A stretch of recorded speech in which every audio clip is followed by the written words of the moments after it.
Successfully completed the wiring of our audio amplifier, and now I'll explain the circuit and how it's done. We have added a potentiometer for volume control, and this cap was 3D printed. We have added a 3.5 mm socket where you can plug in your earphones and use this as a hearing aid. So moving on to the circuit part, we'll start with this LED first. There's a series resistor of 1 kilo ohm, and the negative of the LED is grounded.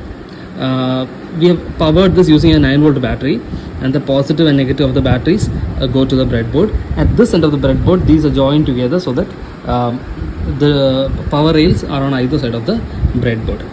And moving on to the next part of the circuit diagram, this is a 10 kilo ohm resistor added in series with this electret microphone, and a series 0.1 microfarad capacitor is added, and it's also pulled down using a 15 kilo ohm resistor.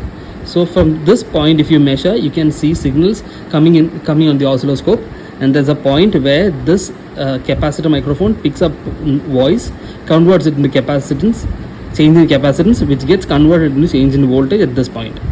And now we are moving on to the operational amplifier part. This is an LM324, and first and the most important thing is to add a capacitor, and I've added 1000 microfarad here, as close to the positive and negative terminals as possible.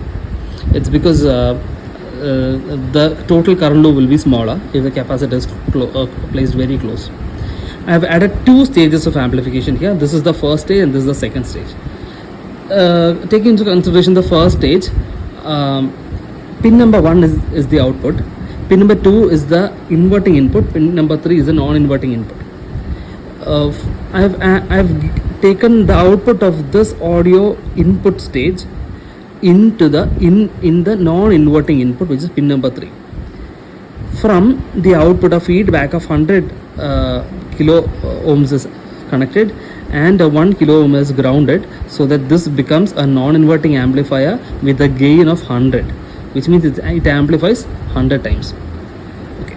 And the output, which is pin number this pin, is taken to this point, comes through this point, comes here, and goes directly to the non-inverting input of the second stage of amplification. From the second stage of amplification, a feedback resistor is provided, but instead of the feedback resistor, these 2 wires go into this potentiometer, which has a value of 100 kilo ohms.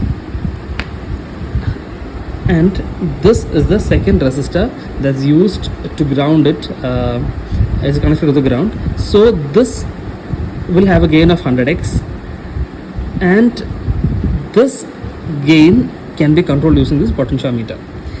So you'll have a minimum gain of 100x. If you want, you can change this capacitor to 10 or 15 so that you have a lower voltage gain.